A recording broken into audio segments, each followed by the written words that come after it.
Hello guys, welcome to Survival Russia. So today we are in the forest again.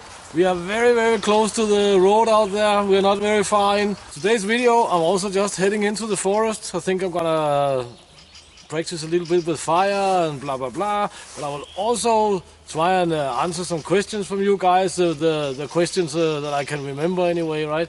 But I had some questions about what I called the zone of death and the zone of certain death. And these two zones are located right here at the entrance or exit of the forest, depending on which way you're traveling, right? So let's take a look at that.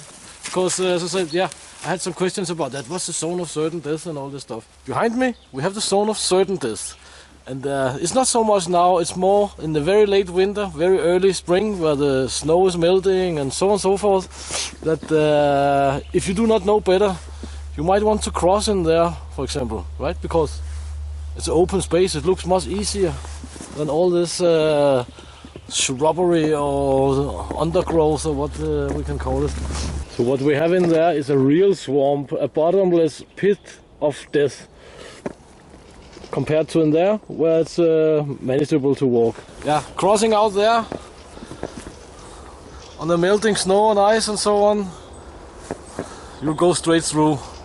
So that's not a great place. Now any reasonable outdoorsman would of course know that, or couldn't be able to see that don't go out there. But let's continue the trip here. Also, I cannot stress enough how much the weather today just sucks.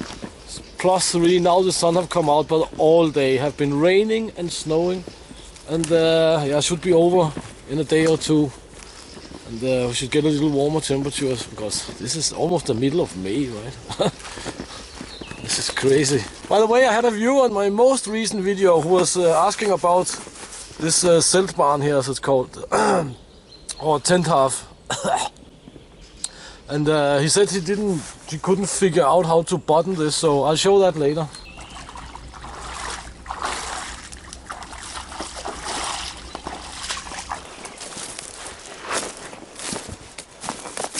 So we are still not very far into the forest. And here we have 2 apple trees. That's weird, right? We have an apple tree there. We have another apple tree over there. How on earth did an apple tree ended up in here? I'll tell you why or how. Up there's the homestead, about 500-600 meters, and when the bear comes in the garden in autumn or in the fall, he will take the apples and break the branches off the trees, even from the pear trees as well. Have a nice feast, and then you go and grab out the seeds in the forest, and that's why there's actually apple trees and some pear trees in the forest here from my homestead. It's pretty awesome. But it's not very awesome when he decided that the pears taste so good that he simply have to break the branches off 2 days in a row. It's not awesome. I don't remember who requested me showing how to button these things here, but I hope you watched the video today, but I'm gonna show it real fast. It's very simple, and in this case, Google could also be your friend, but never mind. There you can see we have a triangular Zelt barn, tent half, whatever we can call it. We make sure that we have the slit for the head here. Basically just take one corner there, take the other corner over there, take the long corner here, which is gonna be the front, and put it down there, so it lines up here, and ta-da, you have a lot of buttons. You button it up and you're ready to go. Just make sure that this flap here is on the outside and not on the inside, because otherwise water will run in here, right? So that's how you turn these triangular Zelt barns or tent halves into a poncho. Very simple. Very simple. Okay, awesome as awesome can be. It started to snow rain. So yeah, I have a saw, I have some flint, I have some steel, I have some charger. So why not yeah, sit down, make a fast little fire and wait it out maybe. See how weird is this? It's a piece of pine just standing there. broken off at the top. How the hell it ended up there, like that, I don't know. But anyway, it should be pretty dry standing like this. It's a little bit big for a short fire, but it'll do. Anyway, I'm also testing a new rain cover for the camera. So yeah, let's see how it goes.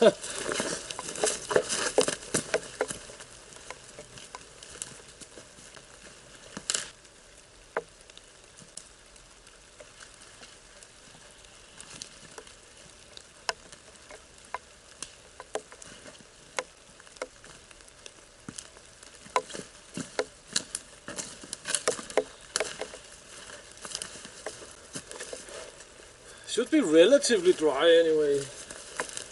Nothing is really dry around here right now.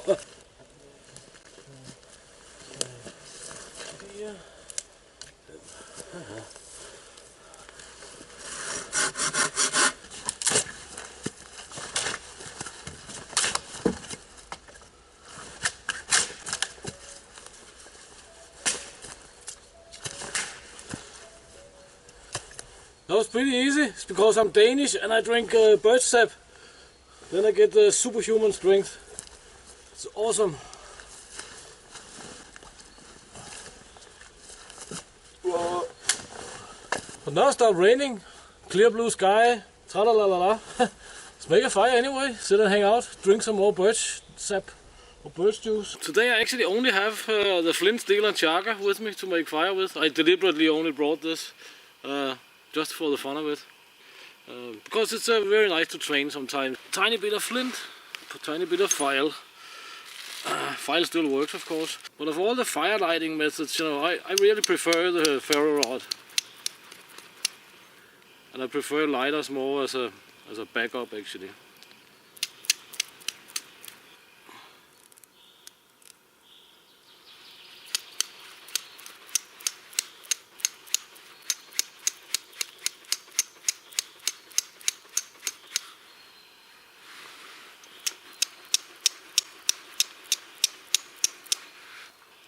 There we go. Yeah, we have it going here. It is a lot more humid today than you would actually think. It's really wet.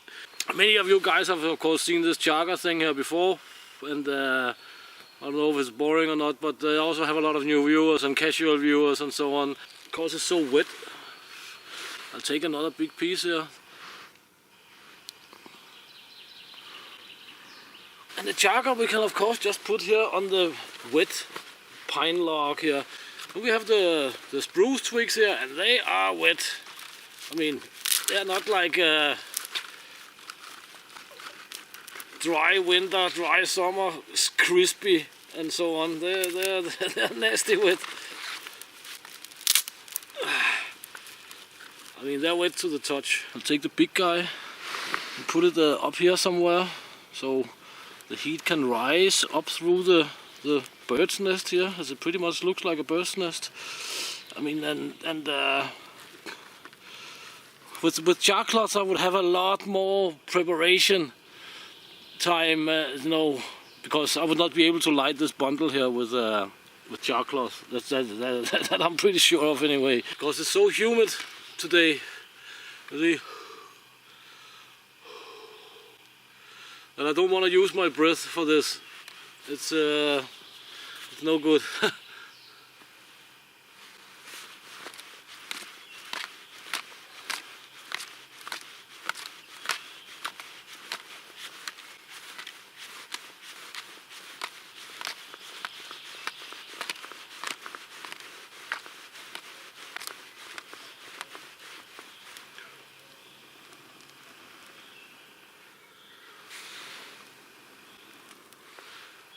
See, principally it's actually there. It's actually flame now.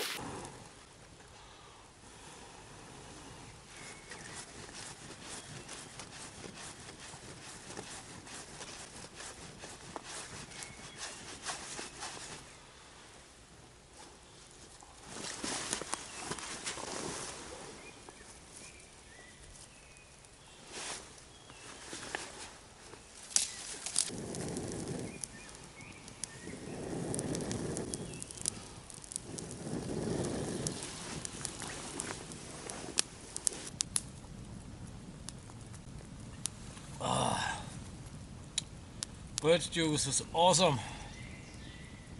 Fire is awesome as well. And now it's of course a good thing that this is made of heavy duty canvas and not rubberized nylon, right? It's actually a little bit sad it stopped raining, because it could be interesting to show you guys how the Siberian log fire performs in rain and snow for that matter. Of course no fire likes rain and snow for extended periods of time, but because the top logs here is actually covering the bottom log, the ground log, most of the rain and snow will fall up here to begin with and evaporate. So the fire protects itself a little bit from the elements, you can say. But also soon time to make the big complete guide to how to make the Siberian log fire. Big ones, small ones, and so on and so forth. It would be perfectly fair to say that starting the fire with a lighter would be much easier, but I don't think that would have been that easy actually. It would have taken considerable time to get this wet bundle running with a lighter anyway, I'm pretty sure. But also lighters, you can always use a lighter. It doesn't take much practice to use a lighter. It takes practice to actually build the fire, right? But using jar cloth sometimes, using flint and steel and so on, is a good training, and yeah, that's why I never use lighters really, only when I really have to. So guys, I hope you like this little lazy Friday video. I hope you will check the links in the description and share, subscribe, bell and like and all that good stuff. And until next time, get out and train, get it done. See you next time here in Springtime Russia.